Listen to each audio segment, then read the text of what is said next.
Always love improving the swing. Always love looking at your golf swing. It's time for a grip tip presented by Golf Pride.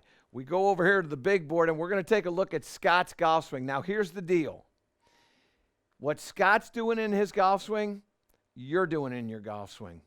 The weight transition is always such a challenging thing to understand, how to do it properly, how to get an idea how to do it. This is a great drill. I'm going to give you a great drill on how you can improve your transitioning. But I want you to watch this motion, because watch this. When we run this in full speed, this is pretty good. Really, it looks like it's a good swing, and it looks like it's a very, very consistent motion. However, when we start to break this down and get a little bit into what goes on here, what you have here is you have a very open club face, interlocking grip. So you've got, what Scott has is he's got sort of a weak left hand and a strong right hand, which doesn't necessarily allow for a lot of wrist hinge at the top of the backswing.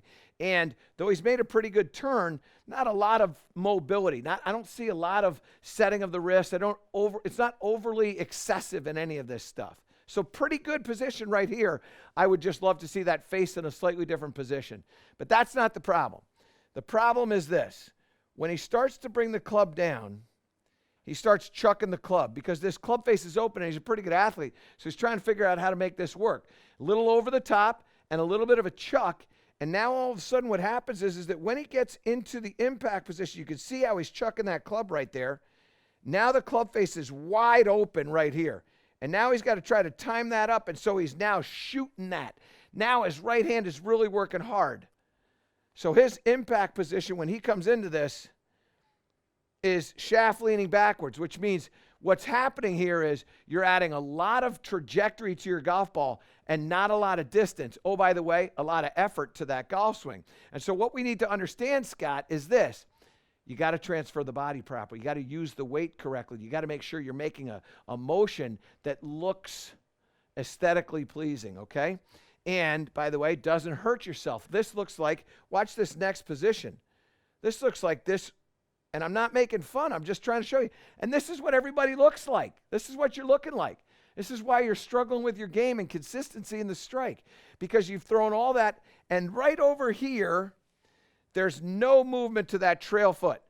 That club shaft is parallel to the ground in the follow-through, and the trail heel has not come off the ground yet. That's a recipe for a lack of power or loss of power. That heel still isn't off the ground, and we're almost into the follow-through, and now, yeah, I know I got to get that heel up, so here we go. Let's get it. Okay, now, we got to solve this problem. Scott, I'm not kidding you. You've got a good golf swing. We've got to get your weight distributing through this motion a whole lot better. We got to get your weight transfer a whole lot better. So here's what you're going to do. You set up to the ball like this. Now what I want you to do is I want you to put both feet together back like this. You're going to make a backswing, step and move through it. Okay? Don't worry about the contact. Don't worry about the contact. Get set up here, put this foot back here, step and move through it. Now what's going to happen when you start to step and move through is you're going to rotate naturally. You won't step and go like this. You'll hurt yourself. You won't do that. But what you will do is you'll step and turn your hip. You'll turn your pelvis, and it'll rotate through nicely. Back here like this. Step and move through. It's very, very simple. Here, step and move through. And as you start to do that, you'll start to get a feel of the body working properly. Now, after you've done that for an extended period of time, and you're not paying attention to the direction that the ball is going, and I don't want you to think about that. What I want you to think about is, how is this lower body working? Is it rotating through here? Do I feel my trail hip moving around? Now what we're going to do is we're going to imagine, we take our stance, but we're imagining that our feet are together right here, and then we imagine that we're stepping into that ball, and we imagine that we're rotating, and this trail hip is going forward, rotating forward. So now we go like that. And now we have this freedom of motion, and we feel the heel, the trail heel feels very light.